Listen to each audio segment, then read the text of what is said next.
Assalamualaikum warahmatullahi wabarakatuh dan salam sejahtera semua.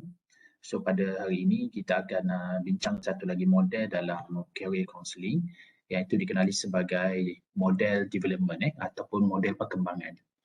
Baik, sebelum itu kita mulakan dulu kelas kita, perbincangan kita pada hari ini dengan umul kitab Al-Fatihah.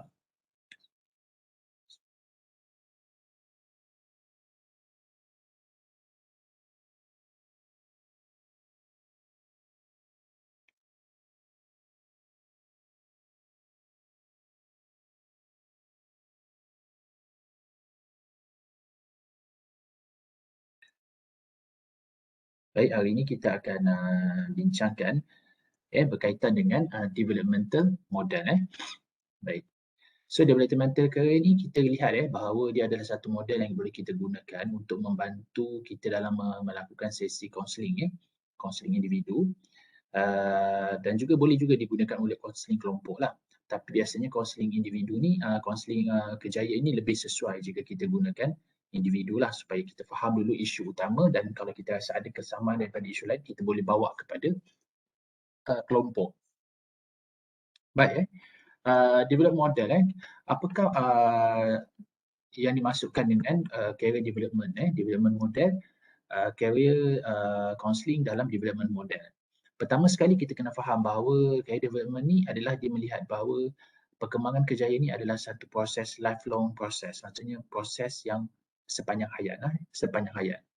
Jadi career counselling needs to of individual must be meet all of stage in life. Maksudnya di setiap peringkat tu kaunselor tu perlu memahami keperluan individu tu dari setiap peringkat. So maknanya setiap peringkat tu ada perkembangan-perkembangan tertentu yang melibatkan kerjaya, perkembangan kerjaya seseorang. The development of goal, learning strategy and the timing of intervention is guided by super. Dan kita tahu bahawa dalam development model ini dia adalah berasaskan kepada teori super, teori super pada tahun 1997. Jadi the overarching goal are problems identification and developing intervention strategies to overcome them. Jadi kita nak faham setiap peringkat tu dia ada perkara-perkara ataupun ada dia punya peringkat dia. Jadi kita dalam model ni cuba membantu klien kita bagaimana nak mencapai intervensi ni macam mana kita nak menyelesaikan masalah setiap perkembangan tu. Jadi also stress the necessity of discovering each client uniqueness of the development, uniqueness of development. Dan kita faham bahawa walaupun dalam teori development ni memang kita ada macam peringkat demi peringkat yang memang ditetapkan oleh super. Namun demikian teori super cuba memberitahu kita bahawa setiap perkembangan manusia itu adalah unik dia sesuatu yang unik. Unik maksudnya setiap orang tu dia ada perkembangan yang tersendiri. Jadi boleh kita katakan bahawa dalam development model ini diperkembangkan oleh super dalam teori super. Kita tahu super ni dia ada peringkat-peringkat dia, ada peringkat pertumbuhan, peringkat perkembangan, peringkat pengekalan, dan akhirnya peringkat penurunan dia ada 5 stage. Jadi kita tengok model ni di aplikasi dan kita sedar bahawa setiap perkembangan itu ada tugasan-tugasan ataupun yang perlu dijalankan untuk memastikan perkembangan kejayaan itu sentiasa berkembang sebab kita faham bahawa dalam perkembangan kejayaan itu adalah satu lifelong proses, iaitu satu proses sepanjang hayat. Dan setiap orang itu walaupun dia berkembang tetapi setiap orang itu ada keunikannya tersendiri keunikan tersendiri. Jadi dia teori ini dipropose oleh super dan career development is a lifelong process and the career counselling needs to of individual must be meet all stage in the life. Maknanya career development proses ini yang mana setiap individu perlu memenuhi setiap perkembangan tu. And this model have a 4 stages. Maknanya dia ada 4 stages ataupun 10 ada 4 peringkat yang perlu diikuti oleh klien ataupun kaunselor untuk membantu klien peringkat ini. Maknanya kalau dia menggunakan model ni ada 4 peringkat yang perlu diikuti oleh kaunselor untuk membantu klien untuk mencapai matlamat kejayaan dia. Yang pertama sekali, establish a client individuality. Maksudnya kita menubuhkan client individuality ni maksudnya kita melihat kepada kekuatan yang ada pada klien tu yang menunjukkan bahawa klien itu ada sesuatu yang unik. Yang kedua, identifying and selecting strategy. Ketiga, teaching and aiding implementation. Nanti kita akan hurai lebih lanjut. And four, verifying goal achievement. So pertama, establishing client individuality. Second, identifying and selecting strategies. Tiga, teaching and aiding implementation. And fourth, verifying goal achievement. Kita pergi satu persatu. So dalam stage 1, establish client individuality, pertama kita kena pastikan, kita kena tahu apa matlamat klien, apa matlamat kejayaan klien. So kita kena faham matlamat. Jadi apa-apa pun sekali, bila kita nak establish client individuality, kita kena faham setiap orang ni mempunyai hasrat dan impian yang berbeza. Jadi untuk kita bantu klien dalam setting career kejaya, dalam kaunseling kejaya ni, pertama sekali, perkara pertama yang kita kena faham adalah berkaitan dengan goals dia. Apakah dia punya matlamat. Yang kedua, kita kena faham apakah halangan-halangan yang dihadapi untuk mencapai matlamat tersebut. Obstacles, halangan-halangan.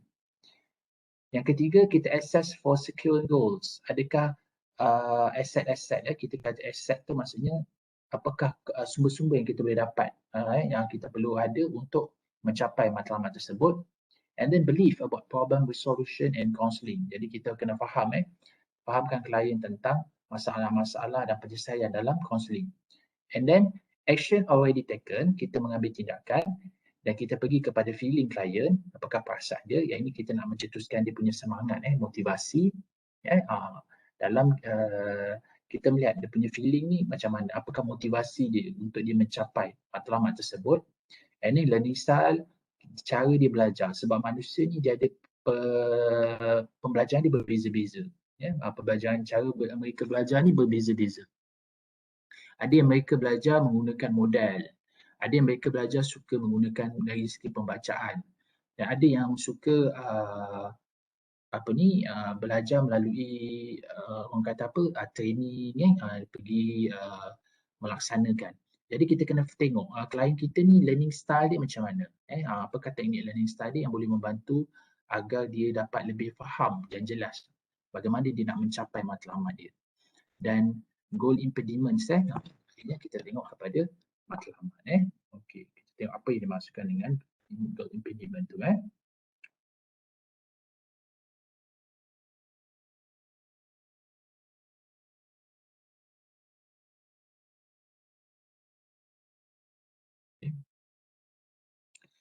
Dan kita dah tahu semua, akhirnya kita tengok apakah halangan-halangan yang ada pada yang untuk mencapai. Jadi yang dalam stage 1 ni, yang pertama sekali kita kena faham apa dia, kena tetapkan matlamat klien. Kita kena tahu apa yang klien cuba, yang hendak sampaikan, apa yang klien yang nak sebenarnya. Dan kita tengok balik apakah halangan, lepas tu kita tengok apakah sumber-sumber yang ada yang kita boleh membantu untuk klien itu mencapai matlamat, dan kita tengok juga learning style dia dan feeling dia. Feeling ni maksudnya apakah motivasi, sumber kekuatan dari segi motivasi. Learning style dia, apakah teknik pembelajaran dan goal impediment dia, apakah kita semak balik apakah halangan-halangan dia untuk dia mencapai matlamat kejayaan tersebut. And then yang kedua adalah identify and selecting strategy. Kita tengok apa strategi yang boleh digunakan. Jadi the counselling process could include in consultant and clarification of goal.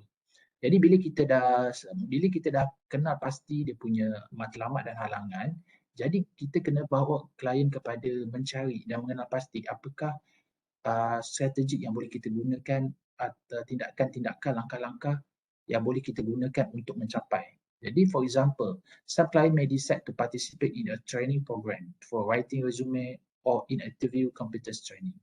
Jadi bila kita faham masalah klien, jadi kita bagikan dia strategi yang dia boleh capai. Contoh, macam kes yang dibawa ni adalah kita putuskan bahawa klien ini perlu pergi kepada program-program latihan, macam mana nak buat resume ataupun menghadiri temu duga.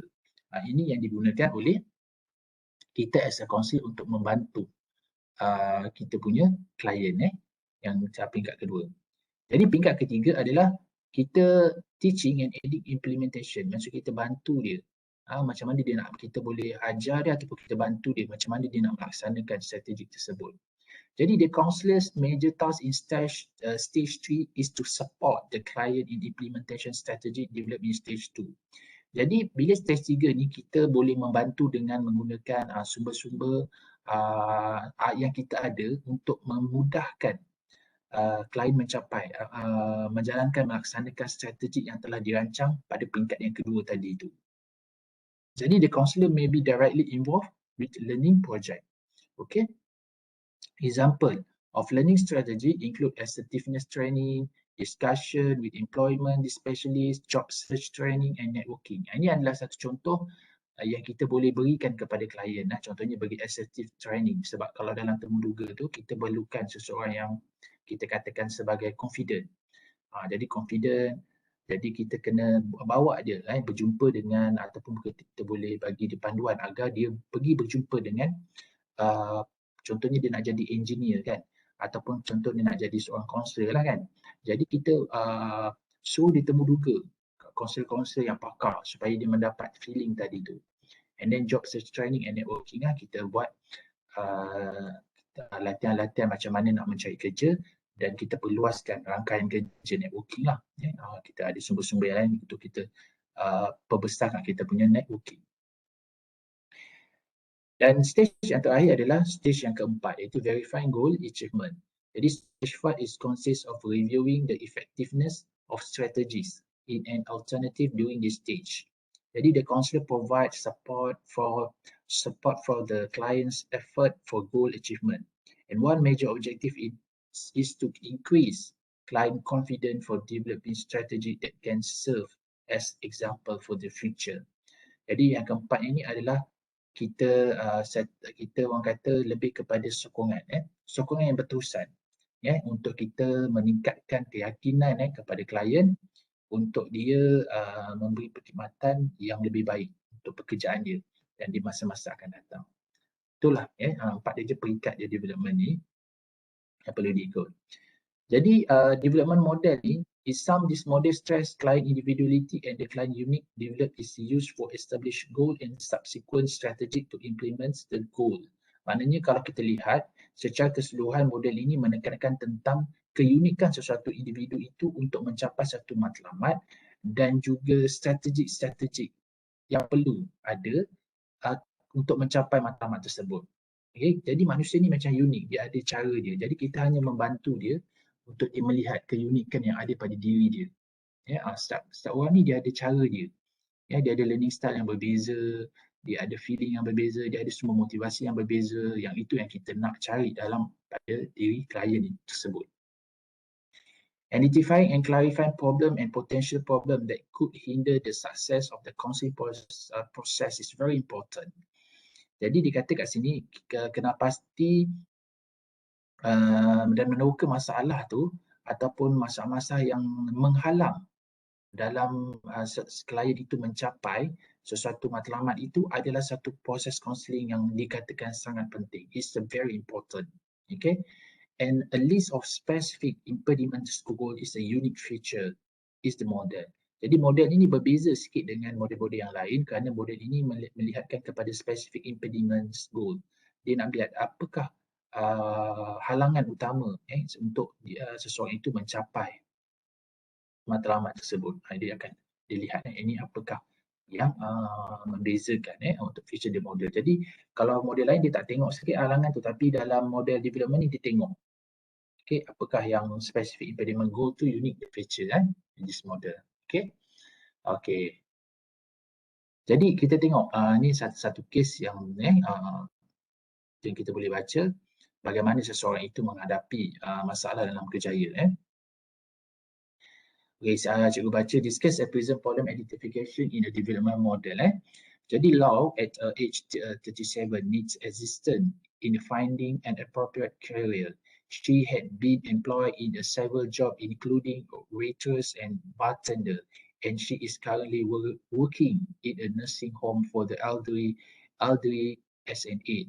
While serving time in Federal Penitentiary for Transportation Illegal Alien, she enjoyed doing landscaping work. No other preference for a future vacation was stated. Tengok Lau ni umur 37 tahun dia dah banyak kerja.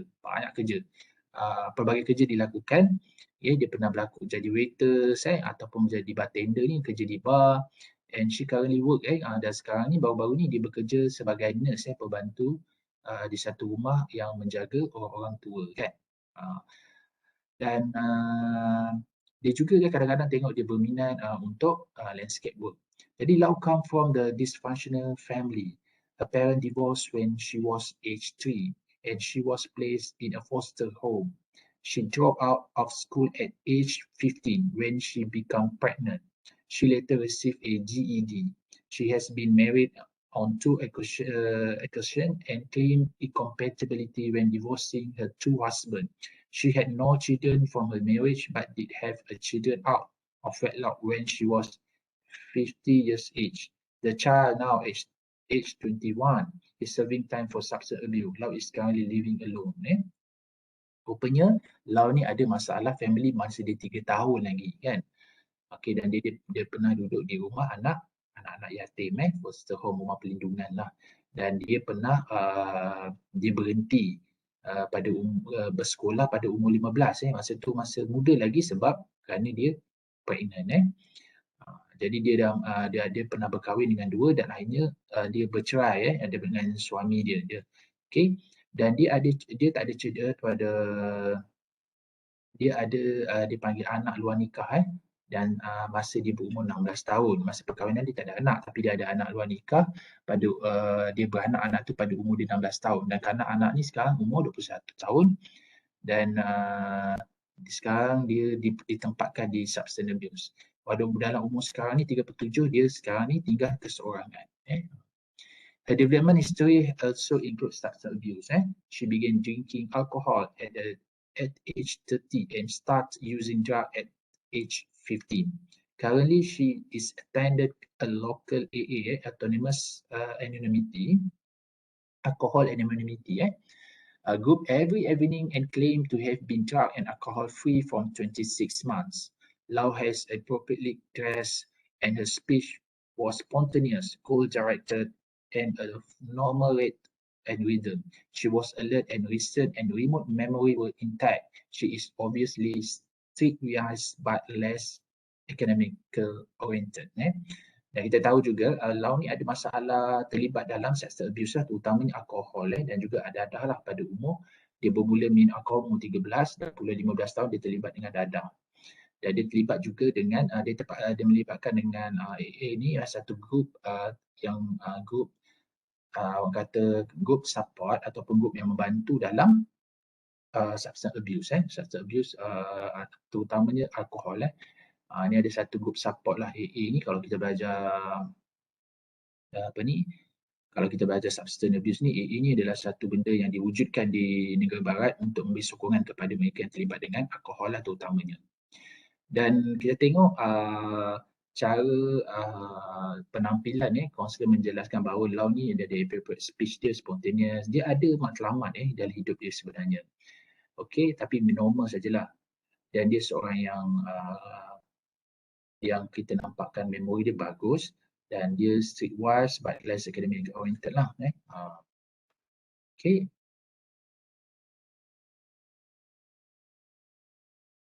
Kita tengok.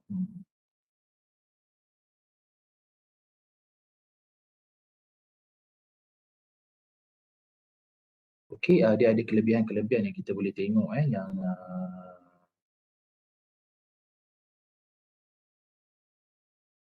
kita tak apa yang dimasukkan dengan streetwise. Okey.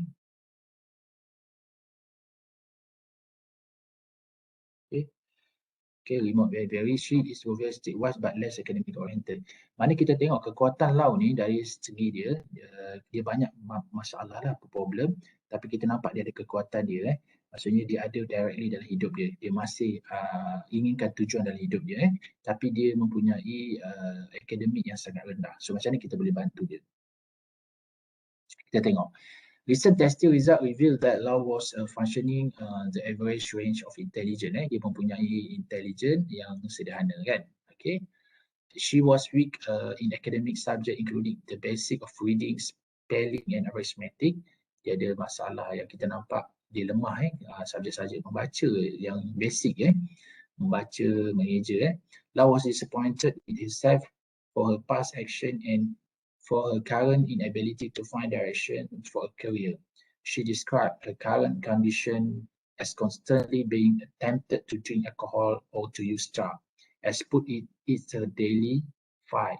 She feels lonely and has often considered suicide. She expressed despair for not being able to control her thought as find a pathway of this jungle. She finds herself in, as she said, I don't know which way to turn. Mari kita nampak dalam kehidupan Lau ni, dia sangat seorang yang sangat kecewa dengan hidup dia dan pernah satu ketika dia pernah membunuh diri dan dia sangat aktif dalam mengambil penyalahgunaan bahan. Okay, dan dia tak tahu apa yang sebenarnya dia nak jadi dan dia lonely. The job she now hold and has held for the past year is very stressful. Lau feels that she can do better and is searching for something more stable. When the counselor asked her to specify an interesting job, she was only able to mention landscaping. This time Lau wanted to choose job that has a future but admitted that she has given little thought to what that job may be. Dan bila ditanya dia kata pada zaman-zaman lepas dia, kerja yang dia lalui sangat stres.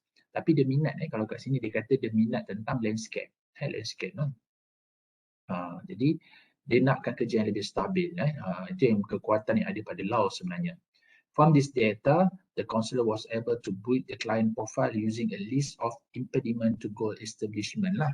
Okay, jadi daripada situ, counselor boleh bina satu profile dengan menggunakan list of impediment or goals to establishment. Maksudnya dia tengok apakah halangan-halangan yang ada pada Lau tadi untuk mencapai dia punya matlamat. Okay.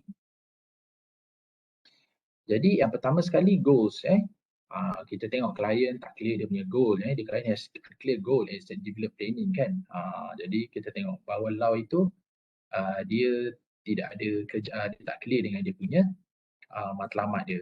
Tengok apakah halaman dia. Kita tengok apa halangan yang ada pada Lau. A support network is needed for women substance abuse free.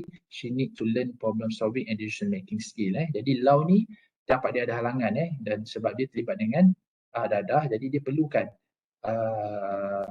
support untuk substance abuse and need to learn problem solving and decision making skill. Jadi dia perlukan macam mana nak melakukan problem solving dan decision making. Except for securing girl, she is average intelligent but very weak academically. She currently appear to be motivated to find career direction. Okay, kita tengok apa aset yang dia ada. So aset yang dia ada, walaupun dia mempunyai akademik yang rendah, tetapi dia termotivasi untuk ada direction, career direction tu. Believe about the problem resolution and counselling. Lau is unrealistic about the counselling process. She expects to be a passive participant and the counsellor is magically going to lead her to the optimal career. She had delayed getting help or putting to pen into the action. Jadi dia ada satu benda yang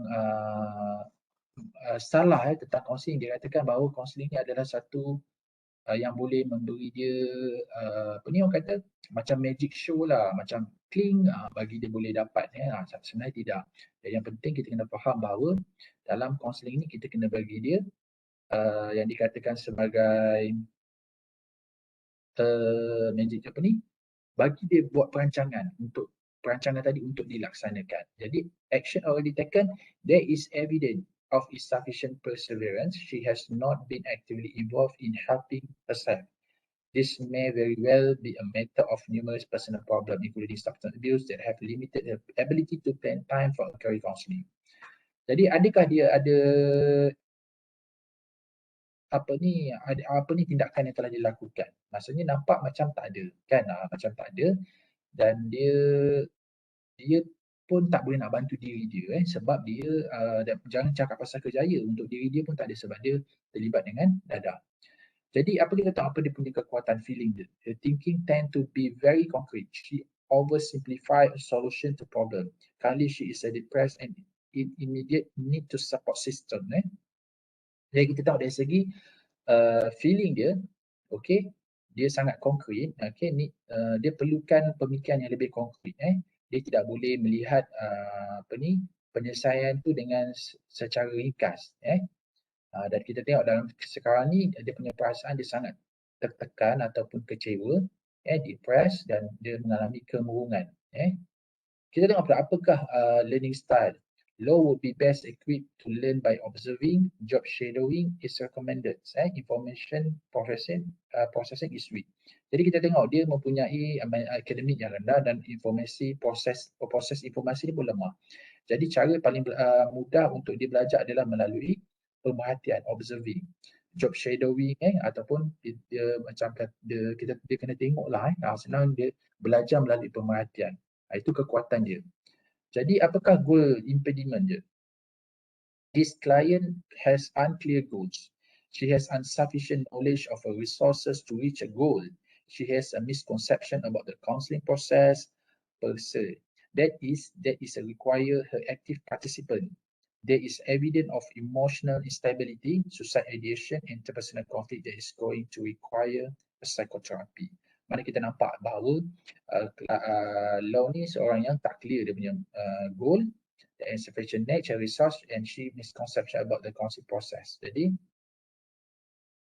dia ada masalah emosi sebenarnya. Dan bila dia ada masalah emosi ni, perkara pertama adalah kita hantar dia untuk menjalani psikoterapi dulu supaya dia ada clear dengan dia punya masalah emosi tu. Okay. Jadi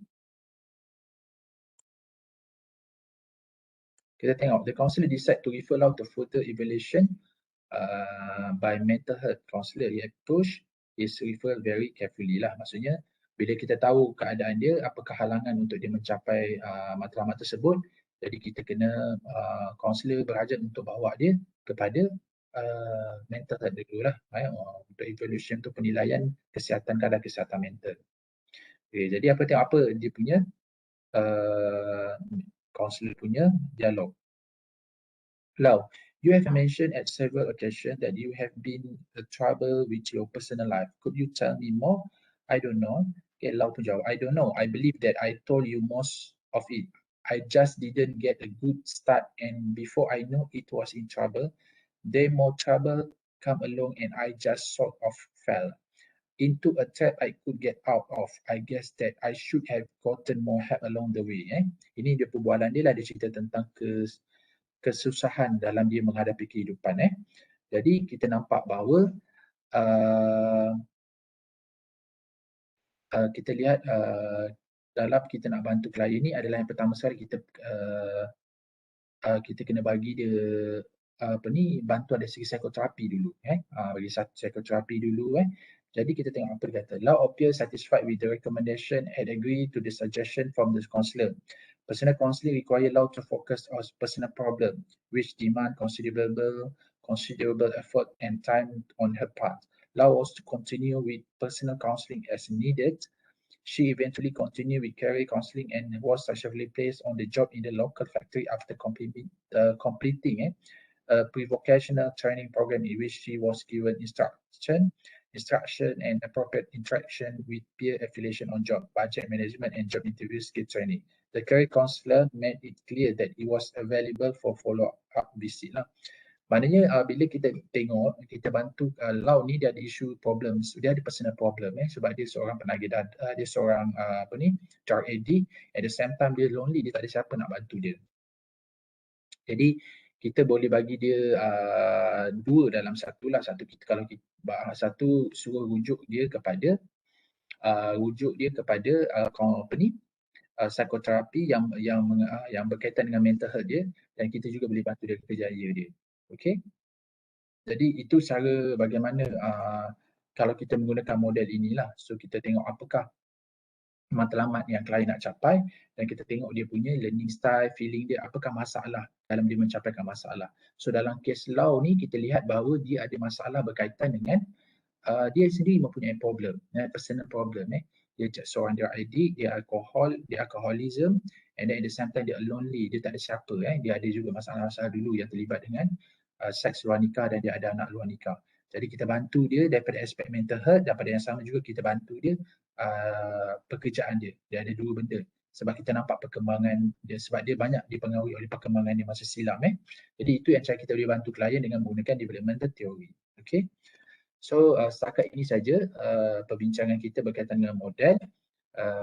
Development model dalam career counselling diharapkan dapat membantu pelajar-pelajar bagaimana menggunakan model ini dalam sesi kaunseling kerjaya.